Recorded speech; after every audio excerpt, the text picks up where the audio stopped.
ay scandale financier yoo xamante ni fekk naa ko ci dëkk bi ñu bëri tinu nañ ma ci ñu bëri wax nañoo ak man ñu bëree bëri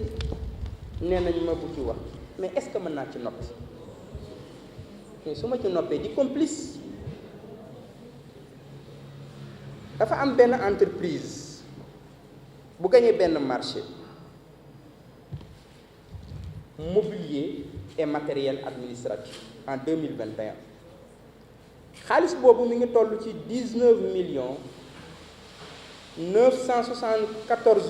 19,974,450 francs CFA. entreprise bi gagné marché bi ni day meubler waat mairie Thiès kon mairie di waxee meubler ci kër yi defaraat meuble indi ay taabal indi ay chaise defaraat ay télévision mairie bi rafet muy 19,974,450 francs CFA. moom mu def ci ay pexe exécuter marché bi jël xaalis bi def ci poosam wuti ay faux PV yoo xamante ni ñuy liggéey mairie ñoo ko liggéeyal bindal ko ni ko yow yaa gagné marché bi indi nga matériel bi installé nga matériel bi ci lépp ay kàcc la. benn chaise bu gën a ndaw duggul mairie. dernier équipement bi am mairie c'était 2014. waaw nit ko am barke jàpp nga ne am nga barke ci dëkk bi ba mën a gagné marché 19,974,000 francs bari ay pexe encaissé xaalis bi def ci sa poche bari ay pexe jël ay pauvres travailleurs nga signé loon ay faux PV de réception ni matériel bi ñëw na nga ni yow am nga barke ba loolu kenn du ko wax ku ma ko mën a tee wax nekkul ci dëkk bi. je le dirai, je le dénoncerai, je le combattrai. Je lui ai dit ak ña tax ci dossier bi yëpp ña ñu yónni le seul compromis que je peux faire sur cette affaire mooy qu'il rembourse jusqu'au dernier centime. C'est le seul compromis que je peux faire. benn compromis laa am ci dossier boobu ma depuis 2 mois maa ngi ay pourparlers ak ñoom dañu jàppoon ni damay caaxaan. benn compromis laa ci mën a def mooy xaalis bi ñu jël ñu remboursé ko waaw xaalis bi ñu jël travailleurs les pauvres ñu signalé leen ay papiers ñëpp dama leen a woo sama bureau laaj leen ñu ne ma dañ leen a indil ay papiers ni leen signalé am na ci ku jigéen koo xam ne xaw tuuti sax mu jooy tuuti mu ni dañ ko indil papier ñi ko signeel moom mu signé ma waxtaan ak suma avocat mu ni ma liñ la wax na ko huissier consigné huissier bi dem ñoom ñu bañ lañ ma wax sama bureau nanguwuñ ko wax huissier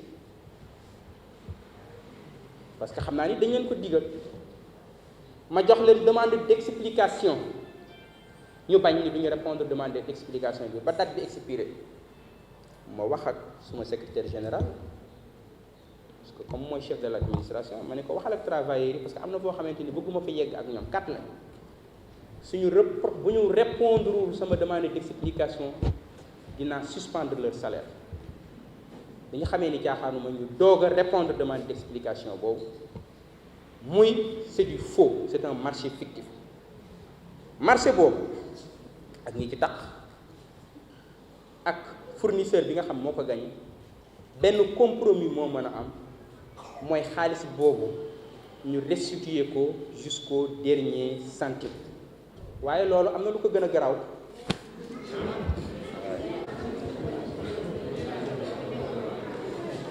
loolu li muy garaaw yépp am na lu ko gën a garaaw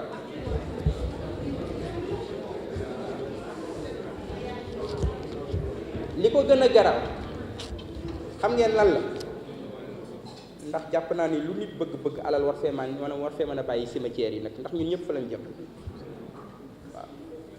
lu nit bëgg xaalis war fee mën a bàyyi cimetière yi même booy jël alalu waa Thiès ñiy dund waaye ñi dee nga mën leen a muñal sax. mairie Thiès defar benn marché cimetière cité Balabé 2 benn mur boo xam dañ ko war a tabax mur bi benn côté bi mairie Thiès Est moo ko war a tabax li ci des ñu war ko yeggale mairie ville moo ko war a tabax ñi lancé benn marché boobu mi ngi toll ci 19 millions gars yi moom ñu bëgg chiffre 19 la des scandales yi moom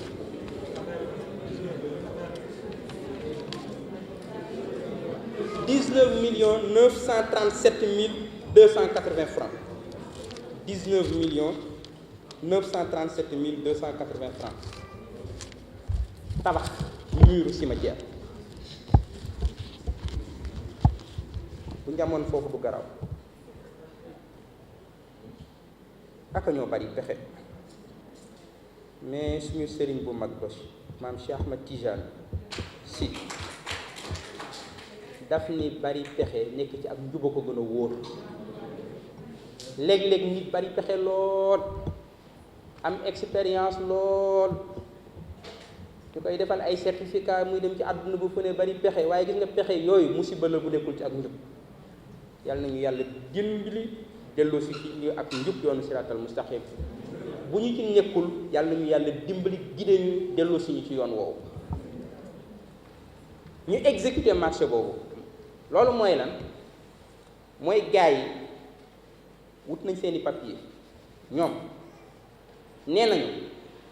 cimetière yi nekk Balabé ñoom nee nañu tabax nañ ko nee nañu ciment ba saf na nee nañu fer ba mat na nee nañu mool ya doy nañu nee nañu maçon ya def nañu seen liggéey ba cimetière ya tabax nañu ko ba mu pare ñoom ñëw nañu indi seeni papier duggaat mairie jaaraat ñi ñu jaaroon ñi signé leen te ñi leen di signé génnuñu mairie de ñoom ña nga toog ci seeni bureau ni leen macha allah liggéey bi rafet na ciment bi doy na fer bi doy na maçon yi mën nañoo tabax liggéey bi mat na ñu signé leen ko ñu jël xaalis ba lekk dem seen yoon te tey ku mu wedd li may wax bu la neexee soo génnee fii nga dem ci cimetière yi cité Balabé waaw ñu ne ma naa noppi loolu mais fan lañ ko teg mais loolu su ma ko noppee dinaa fekk su ma ko noppee di complice ñi ne ma bu ma ko wax ñi ni kenn du ko fi waxe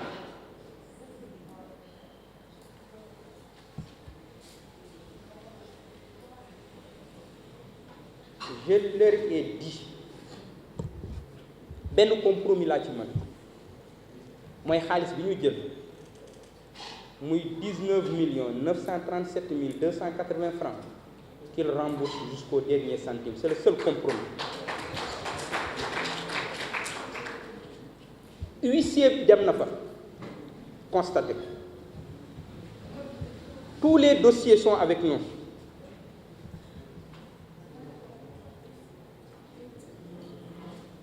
Désormais, c'est Maître Moussa Sarr qui va défendre les intérêts de la ville de Thiès. Maître Moussa Sarr, le grand avocat.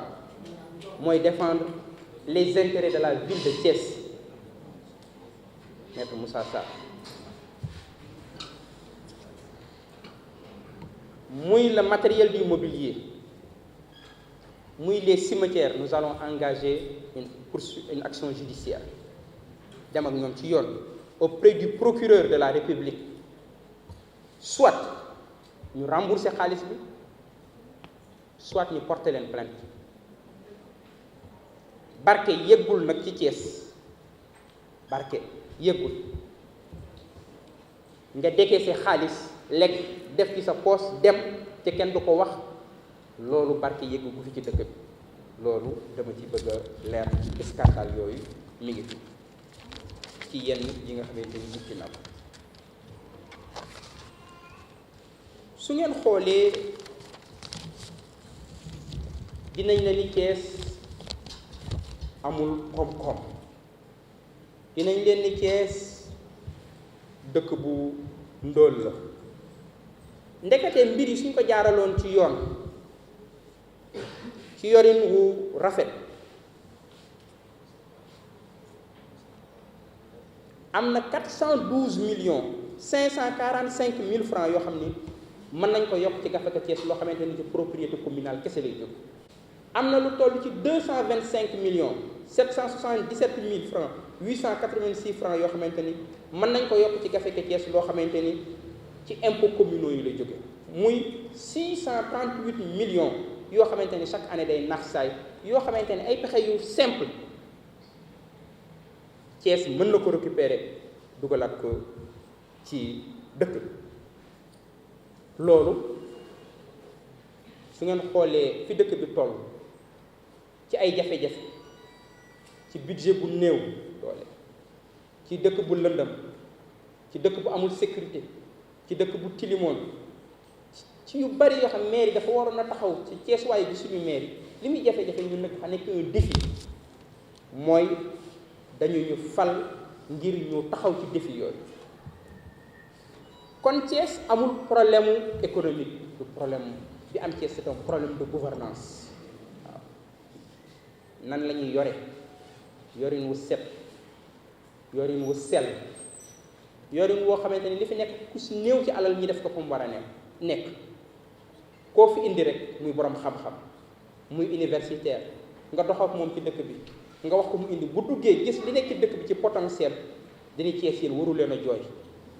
mais bu leen mere kenn, mere leen seen bopp, soxla wu leen kenn pour demal seen bopp, parce que le potentiel est énorme. mais le problème que nous avons muy problème mu gouvernance, problème mu yorin, loolu moo tax mairie bi fas yéene ci taxaw bu baax a baax. loolu am na ay jéego yu ñu ci def, parce que dem naa fi mission université bu Thiès pour ñu jàppale ñu ngir ñu taxaw, dem naa trésor, dem naa impôt et domaine, waxtaan ak ñoom. ñëpp conscient nañu le potentiel est énorme au niveau de Thiès. loolu moo tax samedi bii ñu jëm ak dimanche muy 21 ak 22 dinañ def atelier bu mag jagleel ko ci mobilisation des ressources financières fii ci Thiès. woo ci ay boroomi xam-xam, woo ci doomi Thiès, woo ci service impôt, service état bi, parce que il faut dëkk bi dundaat. pour mu dundaat foofu dëkk bi am alal, comme alal Thiès bi ñuy pasaree ñu xool nan lañ ko mën a ñoŋale, waaye nan lañ alal ji nga xamante ni aussi day nax saay nan lañ ko mën a récupérer ak yeneeni alal ba dëkk bi comme dugg fi pour que projet yi ñu am ci boppam ñu mën ko réaliser. loolu samedi bi ak dimanche atelier boobu dinañ ko def fii ci Thiès. jafe-jafe yooyu ci dëkk bi ci wàllu budget bi ma fekk ko fi, moo tax bi ñu ma falee maire de la ville de Thiès, bi ma ñëwee ñu ni maire institution la, maire de Thiès institution la, premier magistrat de la ville, conseil municipal bi ni man dama war a am véhicule de fonction, ndax ni may gisee ni awma véhicule de fonction ndax fekkuma ko foofu. may leeral ni ligne carburant, dinaa ñëwaat ci loolu, ligne carburant ci 10 derniers mois yi utilisé nañ 70 millions de carburant à Thiès, ci li ma toll ci ñetti oto yoo xam ne ñoo nekk ci ville, 70 millions de carburant. xanaa Thiès moom ñun ñoo doon jox service état bi yëpp carburant.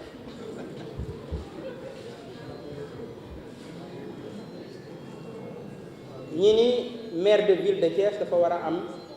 véhicule de fonction. am na sax ñu nekk ci coalition Benno Bokk Yaakaar, ndax yàlla dafa ñu dimbali ñun suñu conseil municipal dina tàng, waaye ba léegi ñun ñëpp xam nañ li ñu boole mooy Thiès. ñu nekk ci yeneen i coalition jàpp ni maire de ville de Thiès dafa war a am véhicule de fonction. ma ni leen dëgg la, mais jafe-jafe yi ma fekk ci dëkk bi, ay bor, jafe-jafe yi nga xamante fekk naa ci jamono bii, man docteur Babacar Diop ruus naa Thiès ki ma jëndal véhicule 40 millions ma ci dugg di dox ci biir dëkk bi. looloo tax ma renoncé à mon véhicule de fonction. xam naa ni damay génn léeg-léeg ñu bëri naan waaw maire moom oto bi dañ ko war a defar dafa war a am oto bu rafet oto bu baax ndax mooy premier magistrat de la ville de Thiès. sama liggéey ajuwul ci oto bu rafet déedéet ajuwul ci oto bu rafet ci xalaat yu rafet la toog la aju ci yéene yu rafet la aju ci jëf yu rafet la aju ñaanal leen ñu loolu moo ëpp solo ci boppam. fi Thiès toll ci ay jafe-jafe rus na ci budget Thiès ñi ci jël 40 millions di ma ci jëndal oto véhicule de fonction man Babacar Diop mu ciy dugg di ci dox samay soxla di dem sampaate di romb ñoo xamante ni fonde la ñuy ndékkee wala moom la ñuy reere loolu rus naa ko jomb naa ko ci jamono bi. ba ñu demee ba Thiès man ko bu boobaa peut-être waaye du jamono bi. loolu moo doon waraloon jataay bi ma ni dinaa waxtaan ak waa Thiès ma defal leen état des lieux de la gouvernance municipale waa Thiès xam lu xew ci dëkk bi waa Thiès xam lu xew ci mairie bi waa Thiès xam ñi yor seen alal toog fa ñi xam leen waaw ngeen xam ko su ngeen rombee benn société mu toog ngeen xam ne société bii fi mu nekk yéen a ko moom ñaata nag lu leen société boobu di fay da ngeen koo war a xam bu ñu renégocier contrat yooyu ba mu leer dinaa ñëwaat fii wax leen ni le contrat yi renégocier nañ ko lii la société yooyu di fay. asalaamaaleykum wa rahmatullah. mi ngi ci dossier yi Kajoor Glace li leen dese ci ay weer bariwul moo tax ma changé ci stratégie ay weer a leen dese c'est un contrat moo gën a moins compliqué ci contrat yëpp. en plus soo xoolee amuñu problème mu fay li ñu waraloon ville contrat yi nañ ko négocier moo baaxul mais ils sont assez réguliers ci wàllu fay comme li ñu desee ci ay weer bariwul j'ai changé de stratégie ak ñoom mais wax naa Kajoor Glace ñëw nañ fa les yeux dans les yeux Kajoor Glace wax naa leen da ngeen di jóg fi ñu nekk wax naa leen ko dem nañ di leen wax ni la dafa am ku nekk ci sama gannaaw conseil municipal bi oui dafa am adjoint au maire boo xamante ni moom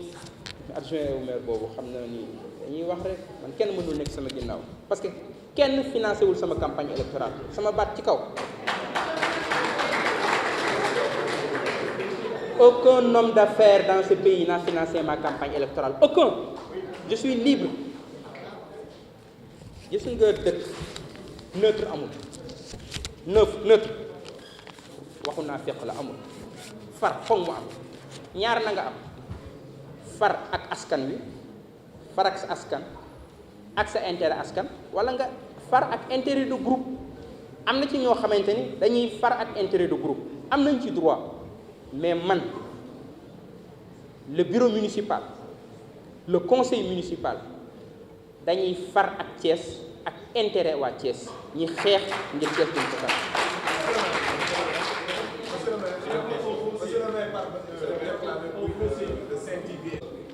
wax ci doole man sama doole mooy askanu Thiès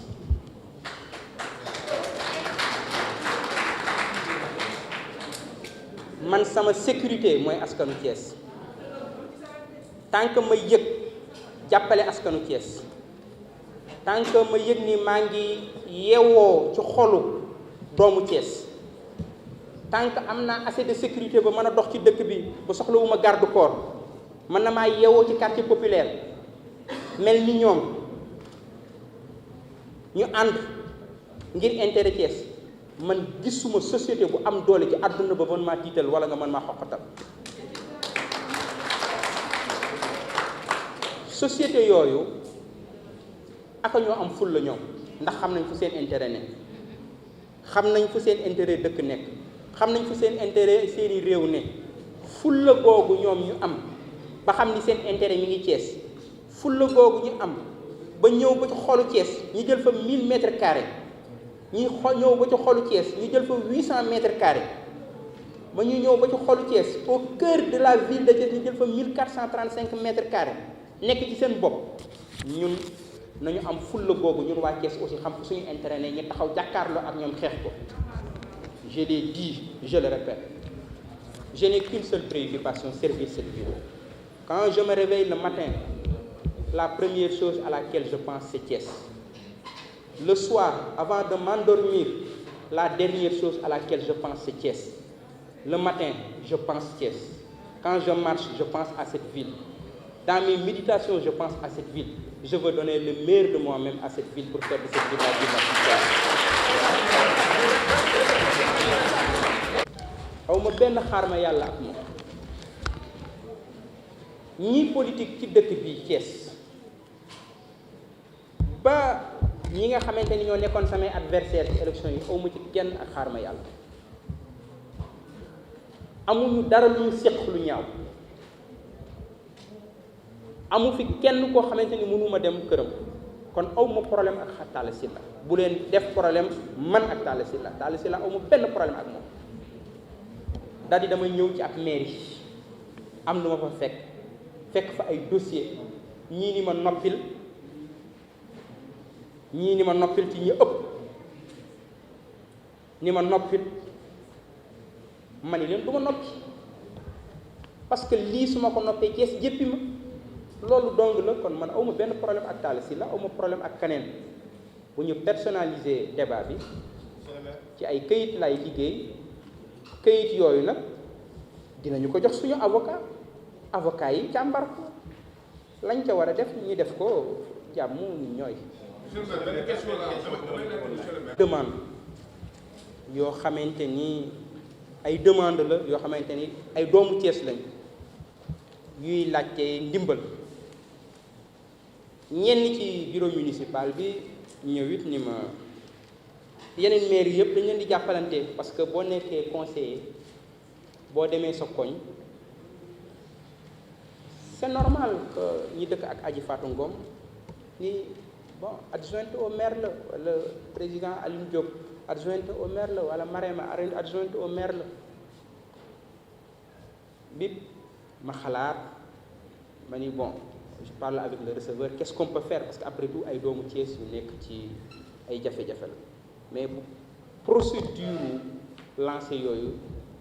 ñi def ko bi ñu koy def ba bi muy génn daanaka ni koor gi daal di jeex ceeb boobu ngay wax bu fekkee en tout cas li nekk mairie ngay wax ceeb boobu ak suukar soosu en tout cas ba démb ci ngoon séddalee guñ ko muy 500 kits yu bokkut ak yi yeneen ambassades yi boole 500 kits yooyu Adama Diawara directeur de cabinet mi ngi liste demande yëpp ci carême bi ñi nga xam dañu leen a waroon a jàppale ca mujj leen woon leen a jàppale ndax conditions yi xawoon na jafe mu métti woon ma trop suñu mbokk catholique yi seen i demande yi fa nekkoon mun ma woon def dara parce que conditions yi jafe woon mu métti woon ma lool ak suñu yenn mbokk musulman yi dañu déposé woon ay demande procédure yi xawoon yeex ba ceeb boobu bi muy ñëw donc mu amoon ay jafe-jafe maintenant diggante docteur Babacar Diop ak waa Sampaate ne ku ci bëgg a dugg nag di nga def problème nag Sampaate ba ma fay def social nekkaguma maire man damay liggéey du ma chômeur de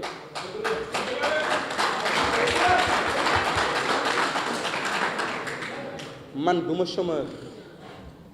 démb laa jógee université Cheikh Anta Diop lundi damay xëyaat université Cheikh Anta Diop la ma daan def Sampaate di leen jàppale bu scolaire dama daan dugal presque 1000 kits scolaires bu dara xewul ma koy dugal Sampaate la ma am ak ku si néew di ko bokk ak ñoom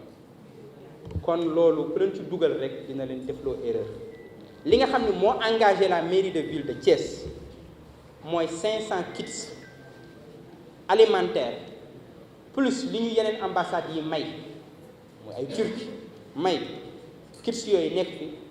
loolu am na une partie bu dem mais 500 kits yi nga xam ne dañ ko prévoir woon ci Ramadan mu retard yooyu bu ngeen àndoon ak Adama Diawara ngeen yéeg maire yi dina leen wan parce que commencé guñ ko distribuer parce que dama leen di woon bala ngeen ko distribuer li ci procédure lépp na leer ñi def réception bi ngeen génne liste yi ñi ci war a bénéficier man sax xaw ma ñi nekk ci liste yi je n'ai même pas besoin de les connaître Adama mi ko doon gérer sax moom xamul ñi nekk ci liste parce que c'est des demandes yoo xam da koo fekk ci terrain bi demande yooyu nga xamante ne ñooñu ba ñuy déposer xamuñu woon ni ndimbal am na demande yooyu la ñu jël. Monsieur le maire, si dossier compromettant yi nga fi wax sànq bu ñuy déglu dañuy yaakaar ne benn équipe municipale bi nga fi mujj ñoom ñoo concerné est-ce que bu ci am na yeneen équipe municipale yoo xam ne sont inclus? dinaa faral di wax ni depuis que je suis arrivé à la tête de cette mairie dama changé un peu de perspective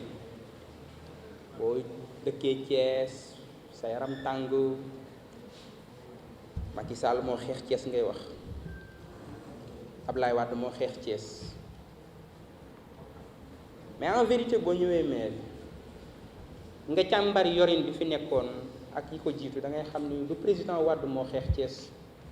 du Macky Sall moo xeex waa Thiès ñoo xeex waa Thiès ndax yorin wu bon ku leen ni mairie mën na lépp waxul dëgg mairie mënul lépp waaye mairie am na lu mu mën am na ay rapport yu ma fekk ci mairie bi du ordre du jour duma ci wax mais bu dëgg amoon ci yoon dëkk bi yoon amoon ci dëkk bi doon na doxee na neen kon yorin wu bon woowu yaatu na fi yàgg na fi moo tax muy défi dinaa lancer aussi beneen audit boo xam si sur le foncier xam naa ni mënuma ko régler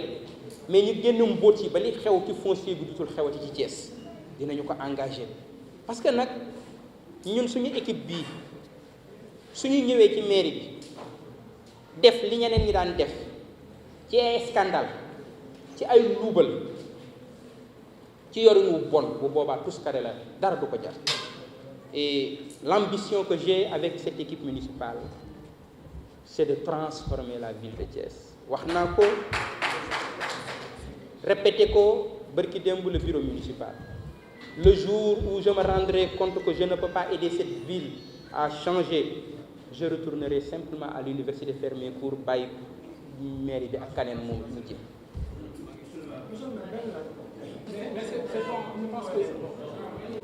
Bon,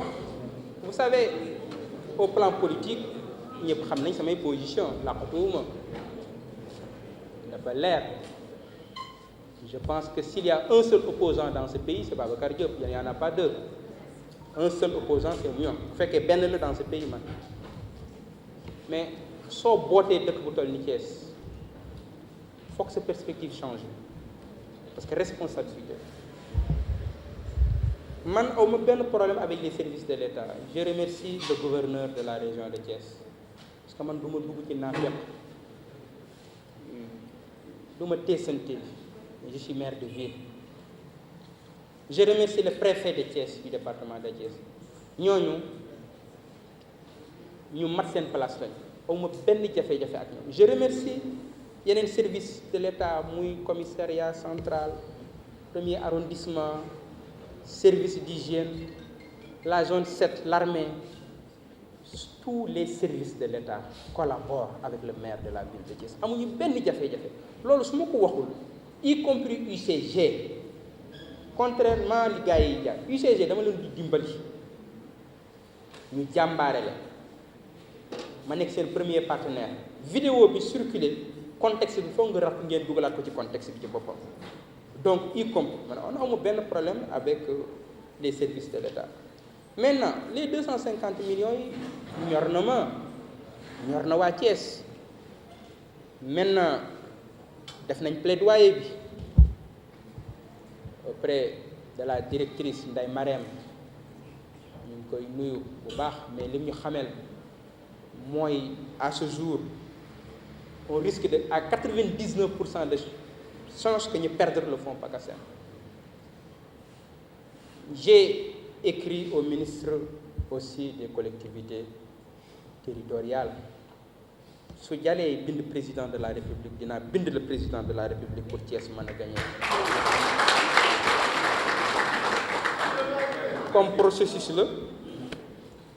comme processus la bind nañ direction waa ARD ñi ngi ciy encadré ñi ngi ciy jàppale docteur Omar Faye mi ngi ciy jàppale bu baax a baax plaidoyer bi ñu ngi koy def démb bind naa au ministre osons espérer que dina am solution bu solution amul j'écrirai au président de la République moom nag bu boobaa mooy apprécier. Monsieur le maire, deux questions rapidement. question yi ñaari question la rapidement. Ñu def état des lieux, on se retrouve avec 116 agents permanent. Donc pour quel moment ñu jëlee nekk dina métti mais wax nga des gens payés en rien faire. Est-ce que am na plan de redéploiement pour que ñu mën a amal liggéey parce que ñu ngi dégg fan yii ñenn ñi wax ne dañ leen gën leen ak ñu dem léegi yàlla ay école di jéggalal ay tali ñenn ñoom nee nañu duñ ko def alors que Aliou Sow dañ leen fay donc loo prévoir pour ci plan de redéploiement beneen bi si bor yi ndax étudiants Thiessois yi dañ si bokk parce que dañ leen def souvent ñu ñàkk dañ leen yoral ay subvention ñu daaw xëy fayaguñ donc bor yooyu ndax étudiants yi si lañ bokk. Ma toute dernière question fournisseur bi nga wax si le mobilier là apparemment tuddoo lu tax tuddoo alors que tudd nga fi ay Sonatel ak CBAO ki ñu yoral suñ 19 millions yooyu lu tax tuddoo. Donc muy étudiants yi ak. étudiants yi le personnel. ak le personnel bon le personnel xam nañ sama position ñoom ci seen bopp daje naa ak ñoom. Le chef de l'administration wax naa ko il faut ñu wut ay pexe dinaa rencontrer aussi l'inspection du travail ñu xool yan pexe la ñu mën a parce que il faut ceux qui sont payés ñu amal njëriñ Thiès wala ñu wut un moyen de se débarrasser d'eux. Ça c'est une position radicale soit ñu débarrasser wu d'eux soit ñu redéployer leen ñu am mal njëriñ dëkk bi am naa un programme boo xam ni traversé la mooy mairie Thiès bu ñu xëyee xale yi bëgg a war a traversé jànge école Iba Katiba wala lycée Malick Sy wala camp Gémy ñooñu teel a dem pour jàppale xale yi traversé donc ak yenn heures yi am na ci ay rond-point yoo xamante ni dafay am embouteillage bu métti mairie Thiès dafa war a présent ci lieu yooyu jour Korité la nuit quand je suis arrivé à la place de France il y avait rien la mairie doit être présente je leur ai dit il faut loolu mu nekk seen liggéey je sais que neexu leen on doit simplement faire la formation avec la police mais police dañu ñoom mënuñu def formation bi pour ñu tàmbali il faut ñu am seen autorisation supérieure hiérarchique jour bi ñu waroon a tàmbali formation boobu dañ jàppoon ni ñoom dinañu am autorisation bi xam nga police moom voilà amaguñ ko woon loolu dañuy xaar une réponse des supérieurs hiérarchiques mais formation boobu bu amee yow Babacar xam nga ni agent mairie dinañ dem sur le terrain bu boobaa man ak ñoom ñoo koy bokk parce que wax naa leen man damay def formation bi suma cabinet ñëpp wax naa leen dañuy def formation bi mais c'est pas humiliant xëy sol sa gilet taxaw ci tali jàppale xale mu romb mais loolu lan moo ci humiliant man cherche à humilier personne ma si c'est avec fierté man taxaw ci tali buntu Iba Katiba ba jàppale ay xale ñi jàll à 7h30 loolu je pense que ku bëgg sa dëkk ñi ñaan la loolu warul am ay xuloo warul am ay coow étudiants yi amuma benn ak ñoom jafe-jafe ci Korité gi bi ñu bëggee ñëw ñu ci bëri université yëpp jàppale naa leen benn université rek moo am problème muy université Cheikh Anta Diop bu Dakar parce que amicale ba fa ne depuis 2 ans dañu nekk crise renouvelé wuñ en tant que maire de Thiès wax naa leen bu ñu renouvelé wul duñ jot seen subvention yeneen université yëpp incha allah maa ngi ci procédure pour ñu jot seeni subvention yi bëgg naa ci sax yokk ci leneen bi ma ñëwee dafay taxawal benn bureau de formation et de subvention au-delà amicalu étudiants yi di jot seeni subvention dama bëgg fii ak l'année prochaine mairie Thiès di joxe ay bourse doomu Thiès ñuy jàng loolu programme bu yaatu boo xamante ni commencé nañ ci liggéey am na ay commission yoo xamante ni teg naa leen ci ñuy liggéey fii ak l'année prochaine doomu Thiès pour toog Thiès bëgg a def formation amuloo ay moyens soo ñëwee ville de Thiès dina la dimbali nga jàng ci formation ak bourse loolu ñu ngi ci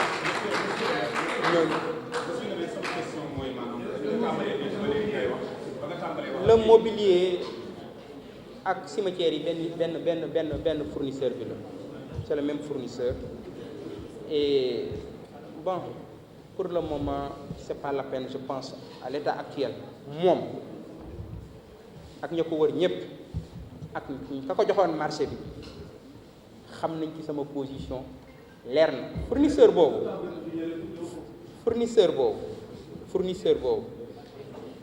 bi mu xamee ni caaxaanuñu xam nga lu mu dem mu yóbbu ay maçon ci cimetière yi ñuy profité di jiima tabax dans des conditions yu garaaw a garaaw, amul benn sécurité parce que xam na ni ci yoon la ñu jëm, xam na ni il a un pas en prison. Ce matin lañ ko yónnee équipe wax ko na arrêté tabax parce que moom am na PV ni tabax na ba pare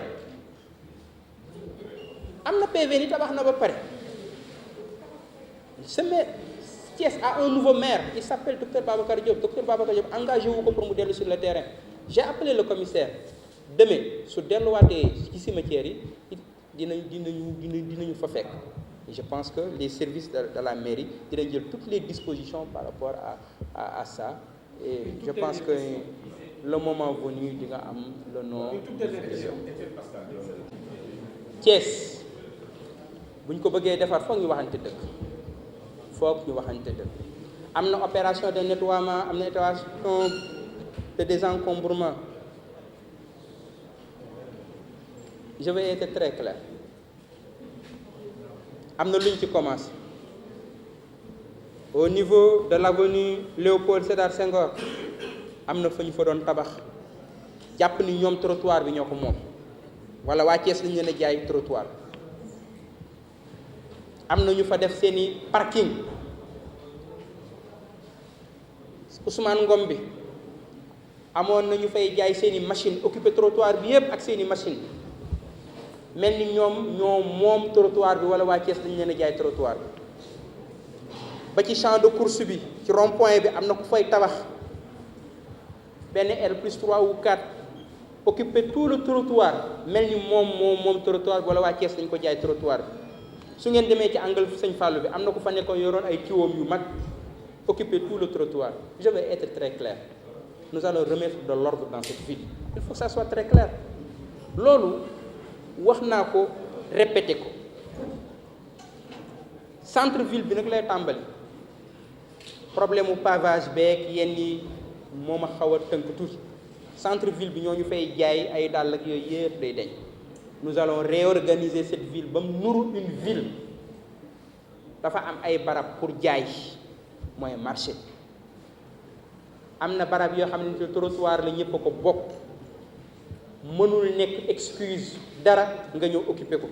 en tout cas artère principale yu Thiès yi nous remettrons de l'ordre. Ça je veux être très clair et précis sur cette question-là. Merci.